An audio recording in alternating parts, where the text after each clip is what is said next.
BM commerce high school Bhavnagar પ્રકરણ 1 lecture 2 માં આપ સૌનું સ્વાગત। પ્રથમ લેક્ચરમાં આપણે રાસાયણિક સૂત્રો, રાસાયણિક સમીકરણો એને કેવી રીતે બેલેન્સ કરવું એ આપણે જોયું। જો એની ખૂબ વધારે પ્રેક્ટિસ કરી નાખી હોય પ્રથમ લેક્ચરને અંતે બધા સમીકરણો લખવાના અને સમીકરણો લખવાના। જો એની પ્રેક્ટિસ થઈ ગઈ તો હવે પછીના પ્રશ્નો તમારા માટે એકદમ સરળ છે, બધા પ્રશ્નો સરળતાથી આવડે। હવે પાઠ્યપુસ્તક પાના નંબર 6 ઉપર સ્વાધ્યાયના પ્રશ્નો ઉપર એક નજર ફેરવી લઈએ। તો સ્વાધ્યાયના પ્રશ્નો છે, એમાં પહેલો પ્રશ્ન જુઓ। મેગ્નેશિયમની પટ્ટીને હવામાં સળગાવતા પહેલા શા માટે સાફ કરવામાં આવે? તો એનો જવાબ વિદ્યાર્થી મિત્રો, મેગ્નેશિયમની ધાતુ છે એ ખૂબ ક્રિયાશીલ છે અને તે હવામાં રહે એટલે એની ઉપર નિષ્ક્રિય MgOનું પડ જામી જાય છે। એટલા માટે તેને કાચ પેપરથી ઘસીએ અને પડ દૂર કરવામાં આવે અને પછી એનું દહન કરવામાં આવે તો સરળતાથી O2 સાથે સંયોજાય અને પ્રક્રિયા કરે છે, એટલા માટે એને સાફ કરવામાં આવે। બીજો પ્રશ્ન, રાસાયણિક પ્રક્રિયાઓ માટે સમતુલિત સમીકરણ લખો। એટલે કે શાબ્દિક સ્વરૂપમાં આપેલા છે સમીકરણ, હાઇડ્રોજન વત્તા ક્લોરીન બરાબર હાઇડ્રોજન ક્લોરાઇડ। તો હાઇડ્રોજન એટલે H2, ક્લોરીન એટલે Cl2 બરાબર હાઇડ્રોજન ક્લોરાઇડ એટલે HCl। તો આ રીતે સમીકરણ એને લખી શકાય। એ બેલેન્સ કરીએ તો બેલેન્સ કરીએ આપણે, H2 અહીંયા 2 છે ડાબી બાજુ હાઇડ્રોજન, તો જમણી બાજુ અહીંયા 2 લખીએ એટલે હાઇડ્રોજન સંતુલન થઈ ગયા। ક્લોરીન ડાબી બાજુ 2 છે, જમણી બાજુ પણ 2 થઈ ગયા એટલે સંતુલન થઈ ગયું। બીજું સમીકરણ, બેરિયમ ક્લોરાઇડ વત્તા એલ્યુમિનિયમ સલ્ફેટ બરાબર બેરિયમ સલ્ફેટ વત્તા એલ્યુમિનિયમ ક્લોરાઇડ। તો બેરિયમ ક્લોરાઇડ એટલે BaCl2, એલ્યુમિનિયમ સલ્ફેટ એટલે Al2SO4 3 એટલે કે થ્રાઇસ, બેરિયમ સલ્ફેટ એટલે BaSO4, એલ્યુમિનિયમ ક્લોરાઇડ AlCl3 એટલે કે એલ્યુમિનિયમ ક્લોરાઇડનું અણુસૂત્ર તમને આવડતું જ હશે એટલે AlCl3 બને। હવે સમીકરણને બેલેન્સ કરીએ તો Al2 એલ્યુમિનિયમ ડાબી બાજુ 2 છે તો જમણી બાજુ 2 આગળ લખી નાખો એટલે એલ્યુમિનિયમનું સંતુલન થઈ ગયું। તો ક્લોરીન 6 થઈ ગયા, 3 દુ 6, તો ક્લોરીન 6 કરવા માટે અહીંયા 3 કરીએ એટલે 3 દુ 6, અહીંયા પણ ક્લોરાઇડ 3 થઈ ગયા। એની સામે બેરિયમ 3 થઈ ગયા તો 3 અહીંયા કરી નાખો એટલે બેરિયમ 3 થઈ ગયા। હવે સલ્ફર કાઉન્સની બહાર 3 એટલે સલ્ફર 3 છે તો અહીંયા પણ સલ્ફર 3 થઈ ગયા। ઓક્સિજન 4 તેરી 12 એટલે ડાબી બાજુ 12 અને અહીંયા પણ 12 એટલે જમણી બાજુ પણ ઓક્સિજન 12 થઈ ગયા એટલે સમીકરણ સંતુલિત થઈ ગયું। હવે બીજું સમીકરણ, ત્રીજું સમીકરણ, સોડિયમ વત્તા પાણી, સોડિયમ હાઇડ્રોક્સાઇડ વત્તા હાઇડ્રોજન। સોડિયમ એટલે Na, પાણી એટલે H2O, સોડિયમ હાઇડ્રોક્સાઇડ એટલે NaOA વત્તા હાઇડ્રોજન એટલે H2। તો હાઇડ્રોજન અહીંયા 2 છે અને એક અહીંયા 3 છે હાઇડ્રોજન। એ કરતાં પહેલાં આપણે અહીંયા હાઇડ્રોજન H2 અહીંયા 2 મૂકી દઈએ એટલે હાઇડ્રોજન 4 થઈ ગયા, તો અહીંયા હાઇડ્રોજન 2 અને 2 અહીંયા મૂકી દો એટલે 4 હાઇડ્રોજન થઈ ગયા, 2 Na થઈ ગયા, અહીંયા પણ 2 Na થઈ ગયા, 2O અને 2O એટલે સમીકરણ સંતુલિત થઈ ગયું। ત્યારબાદ ત્રીજો પ્રશ્ન, એમાં પણ સમતોલિત રાસાયણિક સમીકરણ લખો। તો barium chloride BaCl2, sodium sulphate Na2SO4 બરાબર BaSO4 વત્તા સોડિયમ ક્લોરાઇડ। તો અહીંયા Na2 છે તો જમણી બાજુ એને આગળ 2 કરી દો એટલે સોડિયમનું સંતુલન થઈ ગયું। ક્લોરીન 2 છે તો ક્લોરીન અહીંયા પણ 2, બેરિયમ જમણી બાજુ 1 છે, ડાબી બાજુ પણ 1 છે, સલ્ફર 1 છે ડાબી બાજુ અને જમણી બાજુ પણ સલ્ફર 1, ઓક્સિજન 4 અને ઓક્સિજન 4 બંને બાજુ સમીકરણ સંતુલિત થઈ ગયું। આ જ રીતે છેલ્લી એક પ્રક્રિયા, છેલ્લો પ્રશ્ન, સોડિયમ હાઇડ્રોક્સાઇડનું દ્રાવણ વત્તા હાઇડ્રોક્લોરિક એસિડના દ્રાવણ દ્રાવણ સાથે પ્રક્રિયા કરી સોડિયમ ક્લોરાઇડનું દ્રાવણ અને પાણી બને, એટલે કે NaOH વત્તા HCl, NaCl વત્તા પાણી. હવે આ સમીકરણ છે તમારા માટે આપું છું, તમે સંતુલિત કરી નાખજો. ચાલો હવે આપણે એનાથી થોડા આગળ વધશું. એ રાસાયણિક પ્રક્રિયા થઈ છે એમ કેમ ખબર પડે? તો આપણે રોજિંદા જીવનમાં જોવા મળતી રાસાયણિક પ્રક્રિયાનું ધ્યાનથી અવલોકન કરો. પહેલું, ઉનાળામાં ઓરડાના તાપમાને મૂકેલ દૂધ જલ્દી બગડી જાય છે. બીજું, લોખંડની વસ્તુઓ, તવા, તપેલી, ખીલ્લા ભેજવાળી હવામાં મૂકતા તેને કાટ લાગે. ત્રીજું, દ્રાક્ષનું આથવણ થવું. ચોથું, ખોરાકનું રંધાવું. પાંચમું, શરીરમાં ખોરાકનું પાચન થવું. છઠ્ઠું, શ્વાસોશ્વાસ દરમિયાન થતી ક્રિયા એટલે કે શ્વસનની ક્રિયા. સાતમું, રીંગણને કાપીને થોડીવાર રાખી મૂકતા એની સપાટી કાળા રંગની જોવા મળે છે. તો આ બધી જ પ્રક્રિયા તમે જુઓ ધ્યાનથી અથવા અવલોકન કરો તો આમાં કંઈક ને કંઈક ફેરફાર, રાસાયણિક ફેરફાર તમને જોવા મળશે. તો એવા કયા રાસાયણિક ફેરફાર આમાં જોવા મળે છે? બરાબર, દાખલા તરીકે આ રીંગણનો જે ઉદાહરણ છે એમાં કલર એટલે કે રંગ બદલાય છે. ત્યારબાદ એટલે કે પદાર્થમાં રંગ પરિવર્તન જોવા મળે. ઘણા ઉદાહરણમાં ભૌતિક અવસ્થા બદલાય છે. એટલે કે આવા રાસાયણિક ફેરફારો હોય તો એમાં રાસાયણિક પ્રક્રિયા થઈ છે એમ કહેવાય. પહેલો ફેરફાર કે પદાર્થની ભૌતિક અવસ્થા બદલાય. બીજું, પદાર્થમાં રંગ પરિવર્તન જોવા મળે. ત્રીજું, પ્રક્રિયા દરમિયાન અમુક વાયુઓ ઉત્પન્ન થાય. ચોથું, પ્રક્રિયા દરમિયાન તાપમાનમાં ફેરફાર થાય. પાંચમું, ધ્વનિ ઉત્પન્ન થાય. છઠ્ઠું, ગંધમાં પરિવર્તન આવે. તો આવો કોઈ રાસાયણિક ફેરફાર જોવા મળે તો કહી શકાય કે રાસાયણિક પ્રક્રિયા થઈ છે. તો વિદ્યાર્થી મિત્રો, તમને એમ પ્રશ્ન પૂછે કે રોજિંદા જીવનમાં જોવા મળતી રાસાયણિક પ્રક્રિયાના ઉદાહરણો આપો, તો એ 2 ગુણનો અલગ પ્રશ્ન થઈ ગયો. બીજો, રાસાયણિક પ્રક્રિયા દરમિયાન કેવા કેવા ફેરફારો જોવા મળે છે, તો એનો પણ આ 2 ગુણનો જવાબ આવી ગયો. વિદ્યાર્થી મિત્રો, આ બધી પ્રક્રિયાઓ એકદમ ધીમી છે, પરંતુ પ્રયોગશાળામાં આપણે પ્રયોગ કરીએ તો ઝડપી પ્રક્રિયા થાય તો આપણે તરત જ પ્રક્રિયા જોઈ શકીએ છીએ. તો પહેલો પ્રયોગ છે, દાખલા તરીકે મેગ્નેશિયમની પટ્ટીનું હવામાં દહન કરવું, એટલે કે Mg વત્તા O2 બરાબર MgO. Mg એટલે મેગ્નેશિયમની ચમકતી સફેદ રંગની ધાતુ છે. એને તમે ગરમ કરો એટલે MgO મેગ્નેશિયમ ઓક્સાઇડનો સફેદ રંગનો પદાર્થ મળશે તમને. પરંતુ આ જ્યારે પ્રક્રિયા થાય છે ત્યારે જગારા મારતી જ્યોત, સફેદ જ્યોત જોવા મળે છે અને મેગ્નેશિયમ ઓક્સાઇડ બને છે. એટલે મિત્રો, આ પ્રક્રિયા કરતી વખતે ચશ્મા પહેરવા ફરજિયાત છે, કારણ કે આંખને એ નુકસાન પહોંચાડી શકે. બીજો પ્રયોગ, લેડ નાઇટ્રેટ વત્તા પોટેશિયમ આયોડાઇડ વચ્ચે થતી પ્રક્રિયા. તો લેડ નાઇટ્રેટ PbNO3 ટ્વાઇસ વત્તા Ki, એમાંથી PbI2 વત્તા KNO3. લેડ નાઇટ્રેટ સફેદ રંગનો પદાર્થ છે, પોટેશિયમ આયોડાઇડ રંગવિહીન છે. એ બંને વચ્ચે રાસાયણિક પ્રક્રિયા થાય તો પીળા રંગનો PbI2 એટલે કે લેડ આયોડાઇડ નામનો પદાર્થ બને છે.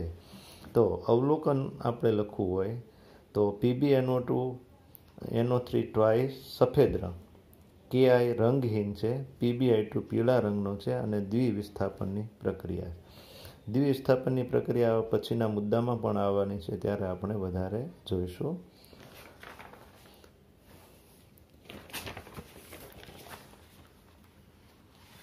ત્યારબાદ ઝીંક ધાતુ અને મંદ સલ્ફ્યુરિક એસિડ અથવા મંદ હાઇડ્રોક્લોરિક એસિડ વચ્ચે થતી પ્રક્રિયા સમજવી. તો આ પણ પ્રયોગ જ છે. આ બંને, આ એક પ્રયોગ, આ બીજો અને આ ત્રીજો પ્રયોગ. મિત્રો, આ પણ પ્રયોગશાળામાં આપણે પ્રક્રિયાનું અવલોકન કરી અને જોઈ શકીએ. તો આ બધી પ્રવૃત્તિ છે, આ પહેલી, બીજી ને ત્રીજી, આ 3 પ્રવૃત્તિ છે. તો એ પ્રવૃત્તિ એટલે પ્રેક્ટિકલ છે, પ્રયોગ છે.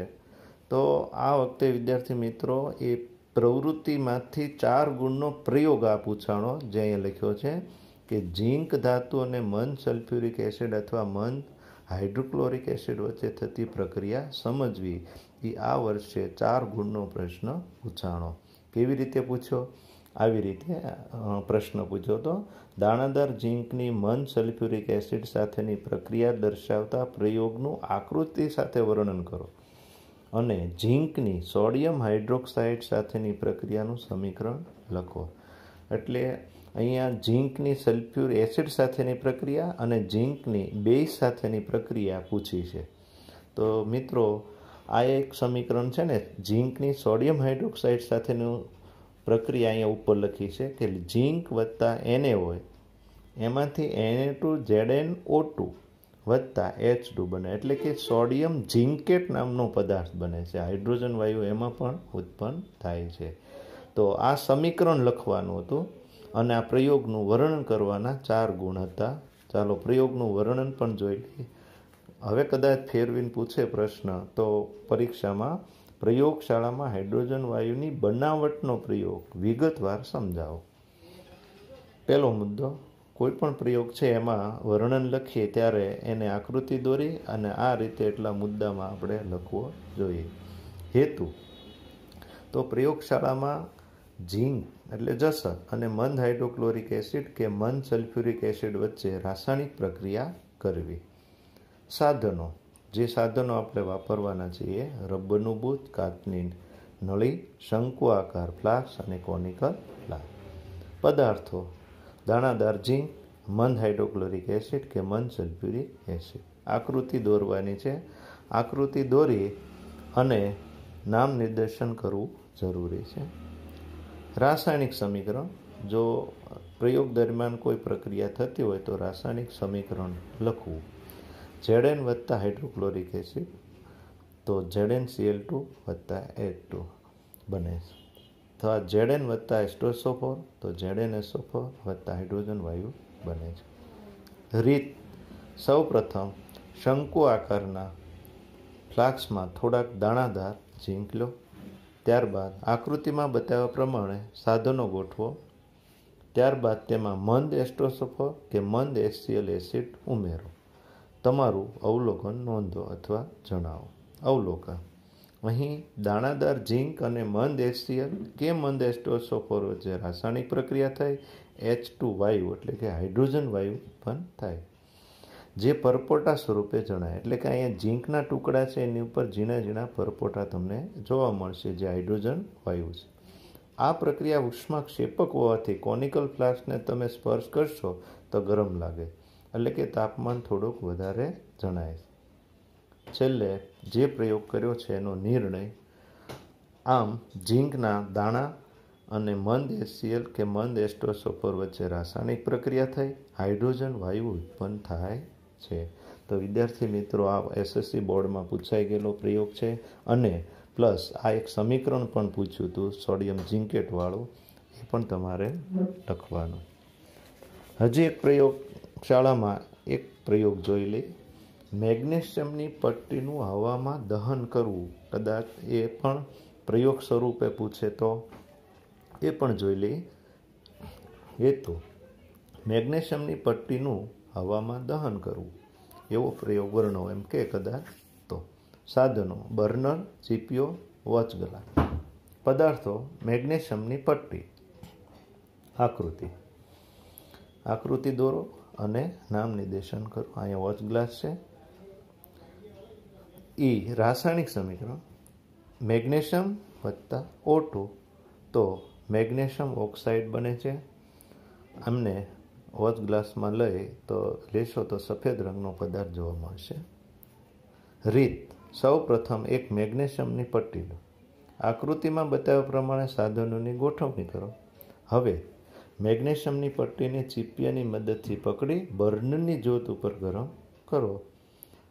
બરાબર ઘસીને તમારું અવલોકન જણાવો. અવલોકન: મેગ્નેશિયમની પટ્ટીને બર્નરની જ્યોત પર ગરમ કરતાં તે જગારા મારતી એટલે કે પ્રજ્વલિત સફેદ જ્યોતથી સળગે. સળગ્યા પછી સફેદ પાવડર બને છે અને આ પાવડર MgO છે, જે વોચ ગ્લાસમાં ભેગો થાય. નિર્ણય: મેગ્નેશિયમની પટ્ટીનું હવામાં ઓક્સિજન વચ્ચે પ્રક્રિયા થવાથી મેગ્નેશિયમ ઓક્સાઇડ બને છે. વિદ્યાર્થી મિત્રો, આ 3 પ્રયોગો છે. ત્રણેય પ્રયોગો રાસાયણિક પ્રક્રિયાના છે, જે ઝડપી રાસાયણિક પ્રક્રિયા થાય છે. હવે આપણે આપણા પ્રકરણની અંદર જે રાસાયણિક પ્રક્રિયાઓના પ્રકાર ભણવાના છે, એટલે કે ટાઈપ્સ ઓફ કેમિકલ રિએક્શન. તો રાસાયણિક પ્રક્રિયાના કેટલાક પ્રકારો છે. એમાં એક સંયોગીકરણ પ્રક્રિયા, ઉષ્માક્ષેપક પ્રક્રિયા, વિઘટન પ્રક્રિયા, વિસ્થાપન પ્રક્રિયા, ઓક્સિડેશન અને રિડક્શન પ્રક્રિયા. તો આપણે પહેલાં સંયોગીકરણ પ્રક્રિયા ભણી લઈએ. તો પરીક્ષામાં પ્રશ્ન કદાચ પૂછે, સંયોગીકરણ પ્રક્રિયા એટલે શું? ઉદાહરણ આપી સમજાવો. સંયોગીકરણ પ્રક્રિયા જે રાસાયણિક પ્રક્રિયામાં 2 કે તેથી વધુ પ્રક્રિયકો વચ્ચે પ્રક્રિયા થઈ એક જ નિપજ બનતી હોય તેવી રાસાયણિક પ્રક્રિયાને સંયોગીકરણ પ્રક્રિયા કહે છે. સંયોગીકરણ પ્રક્રિયાના ઉદાહરણો: કળી ચૂનો CaO વત્તા H2O. તો CaOH2 કેલ્શિયમ હાઇડ્રોક્સાઇડ બને છે. ચૂનાનું પાણી પણ કહેવાય લાઇમ વોટર અથવા ફોડેલો ચૂનો, અને ઉષ્મા ઉત્પન્ન થાય છે. કાર્બન વત્તા O2 એટલે કે કોલસો વત્તા ઓક્સિજન, કોલસાનું દહન કરો એટલે CO2 વત્તા ઉષ્મા ઉત્પન્ન થાય છે. કાર્બન ડાયોક્સાઇડ વત્તા ઉષ્મા. ત્રીજું ઉદાહરણ, હાઇડ્રોજન વત્તા ઓક્સિજનમાંથી પાણી બને છે H2O. તો આ ત્રણેય સંયોગીકરણ પ્રક્રિયાના ઉદાહરણો છે. હવે સંયોગીકરણ પ્રક્રિયાનું એક વ્યવહારિક ઉદાહરણ આપણે જોઈ લઈએ કે દિવાળીના તહેવારોમાં આપણે ઘરની દિવાલો ધોળીએ છીએ, અને એ ઘરની દિવાલો ધોળવા માટે આપણે બજારમાંથી કળી ચૂનો લાવીએ છીએ, એનું દ્રાવણ બનાવીએ છીએ અને દિવાલને ધોળીએ. તો એ કળી ચૂનો એટલે કેલ્શિયમ ઓક્સાઇડ પાણીમાં નાખીએ છીએ એટલે ખૂબ ગરમ થશે, ઠંડુ પડે પછી એનું દ્રાવણ બની ગયું કેલ્શિયમ હાઇડ્રોક્સાઇડ એટલે કે ફોડેલો ચૂનો. ફોડેલો ચૂનો છે એ દિવાલ ઉપર આપણે ધોળીએ છીએ એનું દ્રાવણ, અને એ જ્યારે સુકાઈ જાય છે ત્યારે એમાં CO2 વાયુ સાથે, હવામાંના CO2 સાથે COOH2ની પ્રક્રિયા થઈ કેલ્શિયમ કાર્બોનેટ બને છે અને એ દિવાલ ઉપર ચમકે છે. તો આ આપણે દિવાળીના તહેવારોની અંદર જોઈએ છીએ. હવે વિદ્યાર્થી મિત્રો, આ જે વ્યવહારુ ઉદાહરણ છે એનો પ્રશ્ન પણ આ વખતે SSC બોર્ડમાં પૂછાઈ ગયો. કેવી રીતે પૂછાણો? તો જો આ રીતે કે પદાર્થ Xનું દ્રાવણ ધોળવા માટે વપરાય. તો પદાર્થ Xનું નામ આપો, પદાર્થ Xનું રાસાયણિક સૂત્ર લખો અને પદાર્થ Xની પાણી સાથેની રાસાયણિક પ્રક્રિયાનું સમીકરણ લખો. તો મિત્રો, આ પ્રશ્ન એકદમ સહેલો પડે. ફક્ત એક વાક્યમાં 3 જવાબ આપવાના હોય. તો એ Xનું દ્રાવણ ધોળવા માટે એ તમને ખબર છે એ શું છે? તો કે કેલ્શિયમ ઓક્સાઇડ, આ એનું નામ. પછી રાસાયણિક સૂત્ર લખો. તો રાસાયણિક સૂત્ર CaO. હવે સમીકરણ આપણે જે ભણી ગયા પ્રયોગમાં એ જ તે CaO વત્તા H2O, CaOH2 વત્તા ઉષ્મા. તો વિદ્યાર્થી મિત્રો, 3 ગુણનો પ્રશ્ન, 3 પ્રશ્નોના જવાબ એક વાક્યમાં આપો. તો આ પ્રશ્ન પણ વ્યવહારુ ઉદાહરણ સંયોગીકરણ પ્રક્રિયાનો પ્રશ્ન બોર્ડમાં આ વર્ષે, એટલે કે હમણાં ગઈ સાલ જ પૂછાઈ ગયો. ચાલો, ત્યારબાદ ઉષ્માક્ષેપક પ્રક્રિયા એટલે શું? ઉદાહરણ આપી સમજાવો. વિદ્યાર્થી મિત્રો, સંયોગીકરણ પ્રક્રિયા છે એ જ ઉષ્માક્ષેપક પ્રક્રિયા છે, પરંતુ ઉષ્માક્ષેપક પ્રક્રિયા છે એમાં ફક્ત ઉષ્મા મુક્ત થતી હોય, એટલે કે જે રાસાયણિક પ્રક્રિયાઓમાં નિપજોના નિર્માણ સાથે ઉષ્મા મુક્ત થતી હોય તો તેવી રાસાયણિક પ્રક્રિયાને ઉષ્માક્ષેપક પ્રક્રિયા કહે છે. ઉદાહરણો, જે ઉદાહરણો પહેલાં લીધા હતા એ જ તે CaO વત્તા H2O, CaO2 વત્તા ઉષ્મા, C વત્તા O2 બરાબર CO2 વત્તા ઉષ્મા. અહીંયા મિથેનનું એક ઉદાહરણ લીધું છે. મિથેનનું દહન કરવામાં તો કાર્બન ડાયોક્સાઇડ ને પાણી બને. ચોથું એક ઉદાહરણ છે વનસ્પતિ દ્રવ્યનું વિઘટન થઈ ખાતરનું બનવું, એ પણ ઉષ્માક્ષેપક પ્રક્રિયા છે. તો આ 4 ઉદાહરણો ઉષ્માક્ષેપક પ્રક્રિયાના છે. હવે એક અલગથી 2 ગુણનો પ્રશ્ન એમ પૂછે કે શ્વસન એ ઉષ્માક્ષેપક પ્રક્રિયા છે, સમજાવો. આ એનું જ ઉદાહરણ છે, ઉષ્માક્ષેપક. તો જીવન જીવવા માટે આપણે શેની જરૂર પડે છે? તો કે ઉર્જાની જરૂર પડે છે. ઉર્જા છે એ આપણને શેમાંથી પ્રાપ્ત થાય? તો કે ખોરાકમાંથી. ખોરાક જે આપણે ખાઈએ છીએ એમાંથી પાચન થઈ અને એમાંથી વધુ સરળ પદાર્થ બનતા હોય છે. દાખલા તરીકે ભાત, બટાકા, બ્રેડમાં કાર્બોદિત પદાર્થો હોય. તો કાર્બોદિતનું વિભાજન થઈ ગ્લુકોઝ બને અને ગ્લુકોઝ છે એ કોષોમાં રહેલા O2 સાથે સંયોજાય ઉર્જા ઉત્પન્ન થાય છે. આ પ્રક્રિયાને શ્વસન કહે છે. અહીં શ્વસન દરમિયાન ઉર્જા મુક્ત થતી હોવાથી એ ઉષ્માક્ષેપક પ્રક્રિયા છે. તો એનું સમીકરણ C6H12O6 વત્તા O2 CO2 વત્તા H2O વત્તા ઉર્જા. ત્યારબાદ ઉષ્માક્ષેપક પ્રક્રિયા એટલે શું? પ્રયોગશાળામાં ઉષ્માક્ષેપક પ્રક્રિયા સમજાવતો પ્રયોગ વિગતવાર. તો આ ઉષ્માક્ષેપક પ્રક્રિયાનો પ્રયોગ જોઈ લઈએ. ઉષ્માક્ષેપક પ્રક્રિયા જે રાસાયણિક પ્રક્રિયામાં નિપજોના નિર્માણ સાથે ઉષ્મા મુક્ત થતી હોય તો તેવી રાસાયણિક પ્રક્રિયાને ઉષ્માક્ષેપક પ્રક્રિયા કહે છે. હેતુ: પ્રયોગશાળામાં ઉષ્માક્ષેપક રાસાયણિક પ્રક્રિયા જાણવી. સાધનો: બીકર. પદાર્થો: પાણી, કેલ્શિયમ ઓક્સાઇડ. આકૃતિ દોરો અને રાસાયણિક સમીકરણ CaO વત્તા H2O બરાબર CaOH2 વત્તા ઉષ્મા, એટલે કે કળી ચૂનો વત્તા પાણી, ફોડેલો ચૂનો વત્તા ઉષ્મા. રીત: સૌ પ્રથમ એક બીકર લો, તેમાં થોડા પ્રમાણમાં કળી ચૂનો લો, તેમાં ધીરે ધીરે પાણી ઉમેરો. બીકરને થોડા સમયમાં સ્પર્શ કરશો. સ્પર્શ કરી અને તમારું અવલોકન નોંધો.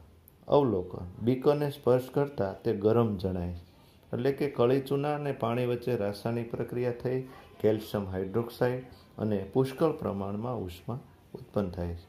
નિર્ણય: આમ ઉપરોક્ત પ્રયોગના આધારે કહી શકાય કે આ પ્રક્રિયા ઉષ્માક્ષેપક પ્રક્રિયા છે. તો આ ઉષ્માક્ષેપક પ્રક્રિયા સમજાવતો પ્રયોગ છે. તો વિદ્યાર્થી મિત્રો, બીજા લેક્ચરમાં આપણે અહીંયા સુધી પૂર્ણ કરીએ છીએ. 2 રાસાયણિક પ્રક્રિયા સમજાય છે, બંનેના પ્રશ્નો અને જવાબ અને તથા એના પ્રયોગોનું આપણે વર્ણન જોયું. તો આટલી તૈયારી કરી નાખજો. થેન્ક યુ મિત્રો.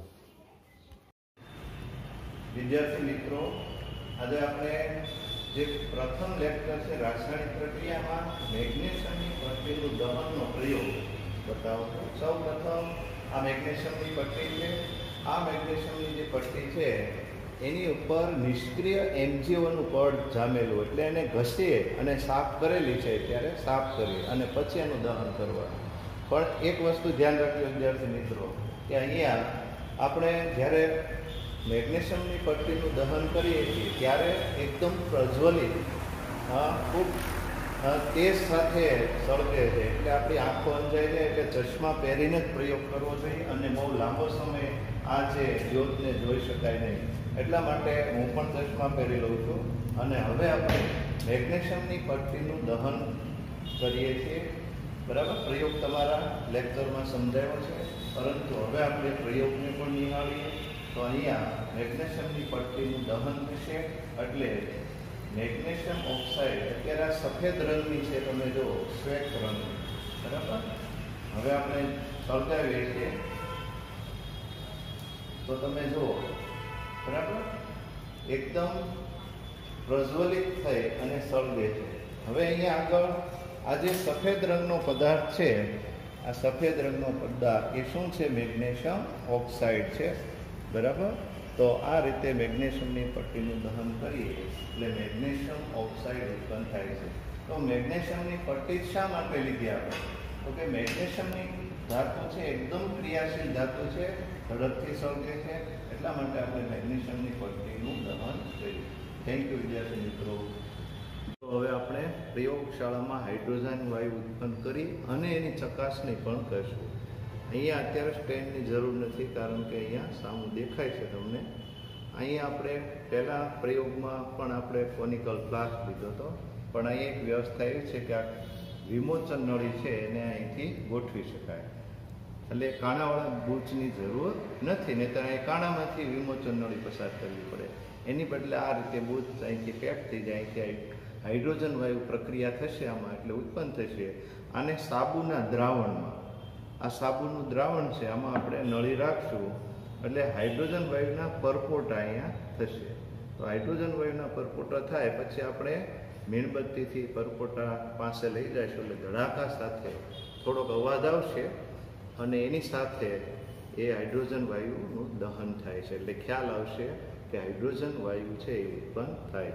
સૌ પ્રથમ આપણે કોનિકલ ફ્લાસ્કની અંદર જસત, આ જસતના ટુકડા છે એ આપણે અંદર પહેલાં નાખી દઈશું, જસતના ટુકડા.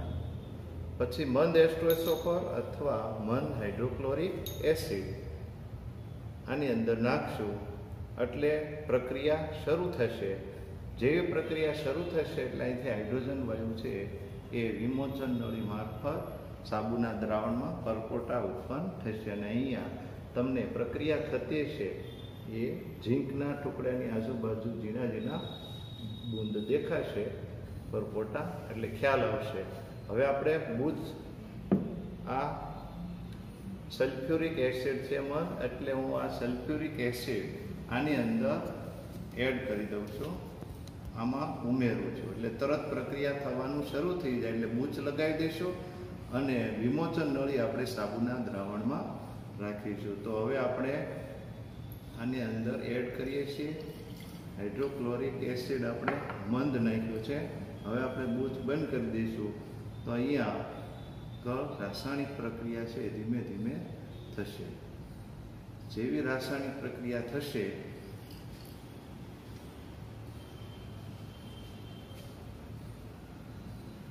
એટલે અહીંયા પરપોટા થશે.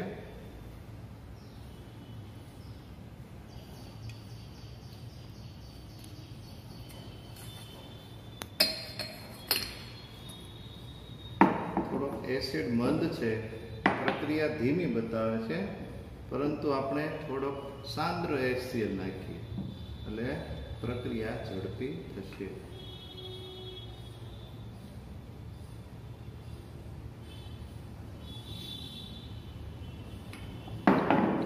જો હવે પ્રક્રિયા દેખાય છે, ખૂબ ઝડપી પ્રક્રિયા દેખાય છે, દેખાય છે. અને હવે જો અહીંયા બીકરની અંદર જો સફેદ પરપોટા દેખાય છે, જો એ આપણે એની નજીક લઈ જઈશું એટલે હાઇડ્રોજન વાયુનો થોડોક અવાજ સંભળાશે તમને. બહુ મોટા પરપોટા ઉત્પન્ન થશે તો શું થશે, મોટો ધડાકો થાય, એટલે બહુ જાળવણી રાખવી પડે છે. તમે જોઈજો, હવે શાંતિથી અવાજ સાંભળજો.